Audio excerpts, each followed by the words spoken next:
আরেকটা ছোট ছেলে কালকে আমার কাছে এসে হঠাৎ করে এসে আমাকে জড়িয়ে ধরেছে, ওর বয়স 6-7 বছর হবে। বলছে আমার মাথাটা না, খুলিটা নেই, খুলিটা প্লাস্টিকের, অর্থাৎ গুলিতে তার মাথার খুলি চলে গিয়েছিল।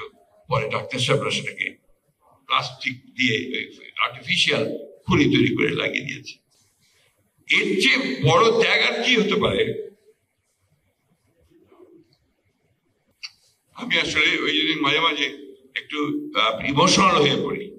এটার প্রাইস যেটা আমরা পে করেছি, এর যদি আমরা সঠিকভাবে দাঁড়াতে না পারি তাদের সামনে, ওই শিশুদের সামনে, আমার বোনের সামনে, মায়ের সামনে, তাহলে আমরা এই জাতির সঙ্গে নিঃসন্দেহে একটা বড় প্রতারণা করব। আমি আশা করব সেই পথে আমাদেরকে যেতে হবে না। আমরা নিঃসন্দেহে আমরা সামনের দিকে সুন্দর বাংলাদেশের দিকে এগিয়ে যেতে পারবো।